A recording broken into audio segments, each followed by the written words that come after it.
ناظرین، وقفے کے بعد ایک بار پھر آپ کو کہتے ہیں خوش آمدید پروگرام ہم لوگ، اور بات ہو رہی ہے آمنہ کی پکار کی۔ مجھے پھر کہنا پڑے گا، مجھے تو یہی محسوس ہو رہا ہے کہ قانون جیت گیا اور جذبات ہار گئے، اور جذبات تھے 11 سالہ آمنہ کے۔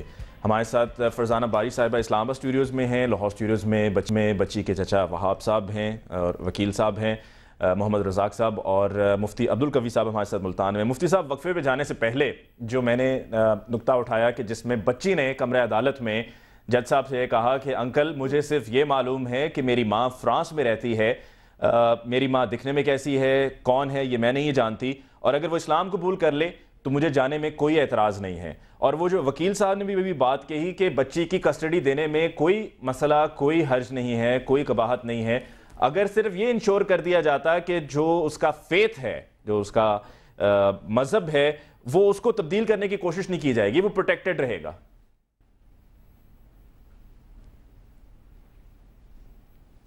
دیکھیں جی، صورتحال یہ ہے کہ میں ہمیشہ بامقصد اور بامانہ گفتگو یہ کرتا ہوں، میں نہیں الجھنا چاہتا۔ محترمہ فرزانہ باری صاحبہ سے وہ میرے نزدیک نہایت محترم ہے۔ بات یہ ہے کہ آج کے دور میں ہم نے ضمیر کے مطابق، حق کے مطابق، حقائق کے مطابق گفتگو کرنی ہے۔ آج منافقت کا دور نہیں ہے۔ صورتحال یہ ہے کہ بچی بیچاری مظلومہ کو سپورٹ کر دیا گیا، یوں سمجھ لیں کہ ایک فرانسیسی حکومت کی طرف۔ آپ یہ کہتے ہیں کہ جناب کا زن اس کے اندر عدالت جو ہے وہ شکست کھا گئی یا عدالت جیت گئی۔ میں یہ سمجھتا ہوں کہ عدالت نے بھی شکست کھائی، انسانیت نے بھی شکست کھائی، مظلوموں نے بھی شکست کھائی۔ اللہ کی طرف سے دیے ہوئے جو اختیارات انسانیت کو ملے ہیں، اللہ معاف فرمائے، ان کے اوپر بھی اس کے اثرات مرتب ہوئے۔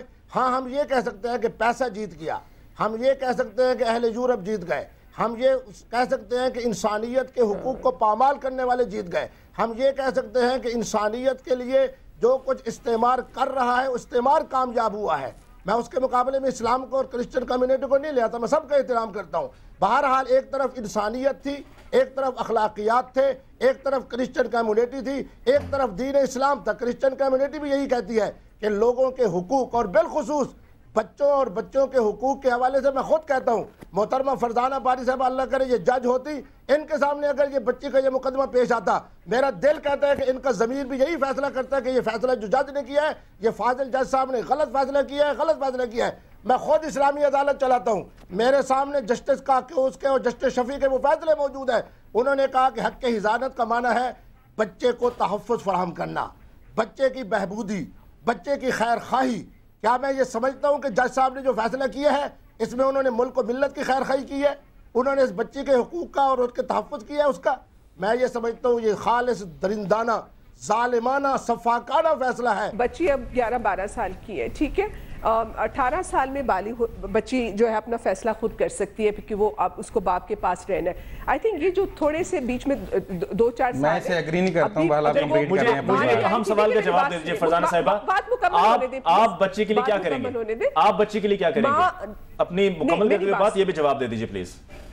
نہیں، میں آپ کو بتاتی ہوں۔ سب سے پہلے تو وہی میرا خیال ہے کہ یہ جو گارنٹیز تھیں کہ باپ کو ایکسس بچی کے لیے، اگر باپ ماشاءاللہ ویل آف ہے تو باپ کا رائٹ ہے کہ وہ اب جتنی دفعہ جا کے چاہے بچی کو مل سکتا ہے، ٹھیک ہے۔ تو وہ جو خاتون ہے، اس کی جو ماں ہے، اس کا وہ ان کو روک نہیں سکتی ہے۔ اب ظاہر ہے اس کے اندر اگر وہ عورت ان کو ملنے نہیں دیتی تو میرا خیال ہے کہ جس طرح یہ ایمبیسیز کے سطح پہ ہوا ہے، یہ گارنٹیز لینی چاہیے فرینچ ایمبیسی سے بھی اور ان خاتون سے بھی کہ رزاق صاحب جب چاہیں بچی کو جا کے مل سکتے ہیں۔ اس کے بعد آپ دیکھیں کہ بچی جب جوان ہو جائے گی، بالغ ہو جائے گی، کر سکتی ہیں کہ ایمبیسیز کو انوالو کر سکیں۔ فرزانہ صاحبہ، جی بالکل، میں سمجھتی ہوں کہ میں ذاتی طور پہ اپنی سروسز آپ کو آفر کر سکتی ہوں کہ ہم مل کے اس چیز کو دیکھ سکتے ہیں۔ ہم یہ انشور کرنا، اگر ہم بچی کی ویلفیئر چاہتے ہیں تو ہمیں یہ انشور کرنا چاہیے کہ بچی کو ماں باپ دونوں کا پیار ملے اور دونوں سے میل ملاقات ہم نہیں ہے کہ فرینچ گورنمنٹ کے سامنے کھڑی ہو کے بات کر سکے۔ ٹھیک ہے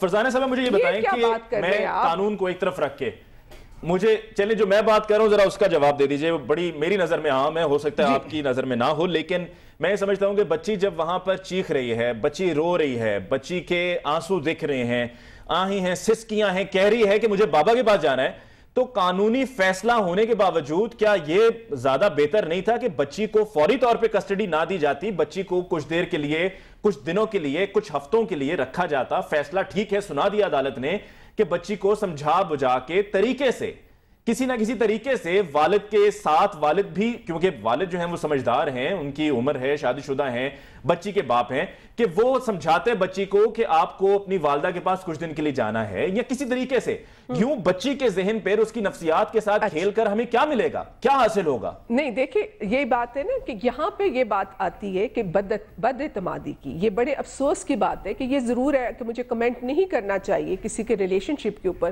مگر یہ ضرور ہے کہ رزاق صاحب اور یہ جو فرینچ خاتون ہے, ان کے درمیان جو رشتہ تھا اس کے اندر کوئی سیولائز وہ ریلیشن شپ نہیں تھا. اگر کیونکہ اتنی بد اعتمادی تھی دونوں کے بیچ میں کہ انہوں نے بچی کے رائٹ کو دونوں نے وائلیٹ کیا اور کمپرومائز کیا. ان کی فارمر فرینچ بیوی کی تو بات ہی نہیں کر رہا ہوں فرزانہ صاحبہ, میں بچی کی بات کر رہا ہوں, بچی کی بات. نہیں, بچی آپ کو سمجھ نہیں آ رہی, میں بچی کی بات کر رہی ہوں, میں بچی کی یہ بات کر رہی ہوں کہ اگر میاں بیوی کے درمیان بد اعتمادی نہ ہوتی, پر ایک ریسٹریننگ آرڈر پاس کر دیا جاتا کچھ عرصے کے لیے, اس کے بعد وہ لے کے چلی بھی جاتی, لیکن اس میں بچی کو تھوڑا سٹیبل ہونے میں, اور اس کے بعد اگر کوئی ریمیڈی اس کے باپ کے پاس موجود تھی وہ اویل بھی کر لیتا. جی بس سیدھی بات ہے, آپ جو باتیں کر رہے ہیں, مطلب ظاہر ہے اس کا ایک کانٹیکسٹ ہے, وہ عورت کو بد اعتمادی ہے, وہ اس کو چھوڑنا نہیں چاہتی ہے, پہلے بھی اس کے نچلی عدالتوں نے فیصلے کیے, بچی اس کے حوالے نہیں کی گئی, لہٰذا وہ ہر صورت میں بچی کو لے کے وہاں سے ہٹنا چاہتی ہے. اب اصل بات کی طرف تو آپ آتے ہی نہیں ہیں. اصل بات یہ ہے کہ یہ دو جو ماں باپ ہیں یہ انتہائی غیر ذمہ دار ماں باپ ہیں کہ جنہوں نے بچی جو ہے اس کو تماشا بنا دیا, اور بچی کی نفسیات کو تباہ کرنے میں جتنا ماں کا ہاتھ ہے اتنا باپ. مفتی صاحب دونوں ذمہ دار, بچی کا مستقبل, بچی کی نفسیات کے اوپر اثر انداز ہونے والے دونوں ماں باپ ذمہ دار. وہ جانتی نہیں ہے اس میٹر کو, وہ نہ رزاق صاحب کو جانتے ہیں. مفتی صاحب لاسٹ فیو ورڈز. جی دیکھو جی, میں تو یہ بات عرض کروں گا کہ لیس بینہ و بین اللہ حجاب, مظلوم کے درمیان اور اللہ کے درمیان کوئی حجاب نہیں رہتا. قانون کی انشاءاللہ, اخلاقیات کی, اور اس معصوم بچی کی جو چیخیں ہیں یہ انشاءاللہ العزیز ہماری فرزانہ باری صاحبہ کے دل کو بھی موم کریں گی. اور چیف جسٹس آف پاکستان سے میری آخری یہ گزارش ہوگی کہ کل پیر والے دن خود اس کے اوپر نوٹس لیں, خدا را اسلام کا تحفظ کرے, اخلاقیات کا تحفظ کرے, کرسچن کمیونٹی کا تحفظ کرے, احترام انسانیت کا تحفظ کرے. ایک طرف درندگی ہے, ایک طرف سفاکیت ہے, خدا را اس سے انسانیت کو بچائے. اس جیسے مظلوموں کی آہوں سے ہمیشہ قوم و ملت کے اوپر تباہی اور بربادی آتی ہے. میری محترمہ فرزانہ باری صاحب بات کر رہی ہے ان کے والد اور والدہ کی. آج کا پروگرام والد اور والدہ کے بارے میں نہیں ہے, اس مظلوم بچی کے بارے میں ہے, جو بچی بیچاری چیخ چیخ کے کہہ رہی ہے کہ میں فلاں جگہ بچی اسمان سے تو نہیں گری جی, بچی کو ماں باپ اس دنیا میں لے کر آئے ہیں نا.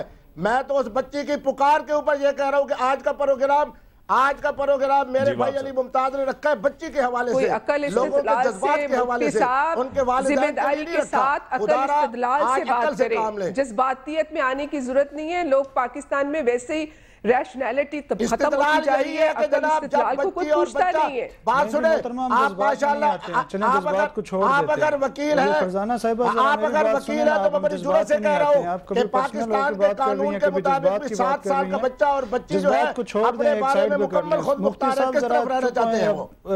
مجھے بات کرنے مفتی صاحب ذرا وہاب صاحب کی ہم بات سن لیں, پھر اس کے بعد ہمیں پروگرام کو کلوز بھی کرنا ہے. جی وہاب میری وہ بیٹی ہے, وہ پاکستان کی بیٹی ہے, جذبات نہیں ہوتے تو انسان نہیں ہوتے.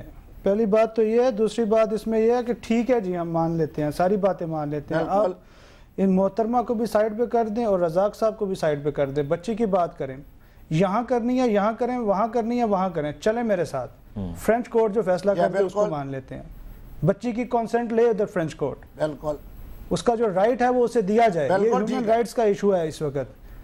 ٹھیک ہے, چلیں میرے ساتھ چلیں, فرزانہ باری صاحبہ بھی چلیں, مفتی صاحب بھی چلیں, میں چلتا ہوں ساتھ, اور میں جاؤں گا انشاءاللہ. کیوں نہیں جاؤں گا؟ میری بیٹی پاکستانی ہے, یہ آئی ڈی کارڈ ہے اس کا, یہ پاکستان کا ہے, مسلمان ہے, پاکستانی ہے. 63 اسلامک ممالک کی جناب قوانین موجود ہیں. کبھی بھی یہ اختیار کسی اسلامی ملک میں نہیں ہے, نہ کسی یورپ کے قانون میں ہے. بالکل وہاب صاحب, اب آپ ہیومن رائٹس کی بات کرتے ہیں, میرے پاس اسلامی ممالک 63 اسلامک ممالک کے قوانین ہیں. سر پچھلے 2 دن سے تو ہماری پوری کوشش یہ ہے کہ چیف جسٹس صاحب اس کا نوٹس لیتے, اس کو جورسڈکشن لیو نہ کرنے دیتے, ہمیں سن لیتے, ہمیں نہیں سنا گیا. ٹھیک ہے, اس چیز کا دکھ ہے, لیکن عدالتیں ہیں وہ ہماری ہیں, وہ پاکستان کی ہیں, ایکسیپٹ کرنا پڑے گا جو وہ کہیں گے. اور اب آپ کیا اس کے پیچھے بڑی لمبی ہسٹری ہوگی جس میں پتہ نہیں ہمیں کیا کیا کہا جاتا رہا ہوگا یا کہا جاتا ہے. اور اب بچی کو دوبارہ سے کسٹڈی کے لیے کیا اب آپ فرانس جائیں گے, فرینچ عدالت سے رجوع کریں گے؟ دیکھیں جی, پہلی بات تو یہ ہے کہ اگر فرینچ جو گورنمنٹ ہے وہ انگریڈ کے پیچھے کھڑی ہو سکتی ہے تو عبدالرزاق کے پیچھے پاکستانی گورنمنٹ کو کھڑا ہونا چاہیے. ٹھیک ہے, اگر ان کو ریپٹائلز چاہیے تو ہم ریپٹائلز نہیں ہیں, ہم ریڑھ کی ہڈی والے جانور ہیں اور ہم کھڑے ہیں. ٹھیک ہے, پنجاب کی دھرتی کے اور جاٹ ہیں, ہم کھڑے ہیں اور کھڑے رہیں گے اور فرانس تک جائیں گے. ٹھیک ہے, بچی کو اس کا حق ملے گا انشاءاللہ. ٹھیک ہے, وہاب صاحب آپ کا بہت بہت شکریہ, محمد رزاق صاحب آپ کا بہت بہت شکریہ, فرزانہ باری صاحب آپ کا بہت شکریہ, اور مفتی عبدالقوی صاحب آپ کا بہت شکریہ کہ آپ نے آج کے پروگرام میں شرکت کی. ناظرین, آج کے پروگرام میں بات ہم یہ نہیں کر رہے تھے کہ آمنہ کے والد نے کیا کیا, آمنہ کی والدہ نے کیا کیا, ٹھیک کیا, غلط کیا, جو انہوں نے کیا سو کیا. ہم تو بات آمنہ کی کر رہے تھے, آمنہ کے جذبات کی بات کر رہے تھے کہ 11 سال کی بچی رو رو کے یہ کہہ رہی ہے, چیخ چیخ کے یہ کہہ رہی ہے کہ مجھے بابا کے پاس جانا ہے, مجھے بابا کے پاس جانا ہے. تو جو فیصلہ ہوا قانون کی عدالت میں, جو لاہور ہائی کورٹ میں فیصلہ سنایا گیا اور کسٹڈی بچی کی والدہ کو دے دی گئی, بھلے دے دی گئی ہو, لیکن ایک طریقہ کار کے تحت بچی کو والدہ کے حوالے کیا جاتا تاکہ بچی کے ذہن کے ساتھ تو ہم نہ کھیلیں. بچی کا ایک مستقبل ہے, بچی کے ذہن میں کیا اس کا اثر بیٹھے گا, یہ وہ اصل سوال تھا. کہ اگر کسی طریقے سے کوئی پروسیجر ڈیوائز کر لیا جاتا کہ والد بھی آ جاتے, والدہ بھی آ جاتی, مل بیٹھ کر بات ہوتی, تو شاید معاملات بہت بہتر ہوتے. اور اب تو بچی خیر پاکستان میں نہیں ہے, فرانس بچی جا چکی ہے, لیکن یہ بھی ایک بہت بڑا مسئلہ ہے اور ایک بہت دکھ کی اور افسوس کی بات ہے کہ ابھی تو پاکستانی عدالت میں فیصلہ ہوا, لاہور ہائی کورٹ میں یہ فیصلہ ہوا, تو پاکستان کے قانون کے مطابق ہر پاکستانی کو یہ حق حاصل ہے کہ وہ فیصلے کے خلاف اپیل دائر کر سکتا ہے. کہاں پر لاہور ہائی کورٹ کا فیصلہ ہے تو سپریم کورٹ میں اپیل کرے گا, لیکن سپریم کورٹ میں اب اپیل بھی کیا کی جائے گی جب بچی ہی پاکستان میں نہیں ہے اور بچی کو پاکستان سے لے کے جایا جا چکا ہے. دوسری طرف یہ صرف قانونی معاملہ نہیں تھا کہ قانون نے فیصلہ سنا دیا, اس میں حکومتی سطح پہ بھی بات ہو رہی تھی. نکولس سرکوزی جو فرینچ پریزیڈنٹ ہیں, ان کی ملاقاتوں کو کوٹ کیا جا رہا تھا. یہ کہا گیا کہ فرینچ پریزیڈنٹ کی جب صدر زرداری صاحب سے پیرس میں ملاقات ہوئی تو تب اس معاملے کو ڈسکس کیا گیا. رحمان ملک جو وفاقی وزیر داخلہ ہیں, ان کی اپنے فرینچ کاؤنٹر پارٹ سے جولائی 2009 میں فرانس میں پیرس میں ملاقات ہوئی اور وہاں پہ بھی اس مسئلے کو ڈسکس کیا گیا. تو یہ جو فیصلہ اتنی جلدی آنن فانن ہوا ہے, اس میں حکومتی پریشر بھی تھا اور فرینچ حکومت کی طرف سے یہ پریشر تھا کہ جی ہماری فرینچ نیشنل ہیں, ان کی ایک پٹیشن ہے, اس پٹیشن کا جلد جلد فیصلہ ہونا چاہیے اور بچی ان کے حوالے کی جائے. تو ہمارے لیے تو شاید لگتا ہے کہ مغربی دنیا سے کوئی بھی ہو, فرانس ہو, کوئی بھی یورپی ملک ہو, امریکہ ہو, تو ہمارے لیے تو وہ سب کچھ ہیں, ہمارے لیے وہ مائی باپ ہیں. اگر وہ کچھ بھی کہیں گے تو ہمیں اس پر فوری طور پہ عمل کرنا ہوگا, نہیں تو ہمیں لگتا ہے کہ جس طرح ہم شاید ختم ہو جائیں گے, لیکن ایسا نہیں ہے, سوچ کو بدلنے کی ضرورت ہے. اس کے ساتھ ہی ناظرین آج کے پروگرام کا وقت ختم ہوا چاہتا ہے. مجھے علی ممتاز کو دیجیے اجازت, انشاءاللہ آپ کے خدمت میں اگلے ہفتے پھر حاضر ہوں گے. جاتے ہمارا ای میل ایڈریس hum log@sama.tv, ہمیں اپنی آراء سے ضرور آگاہ کیجیے گا. اجازت دیجیے, اللہ نگہبان.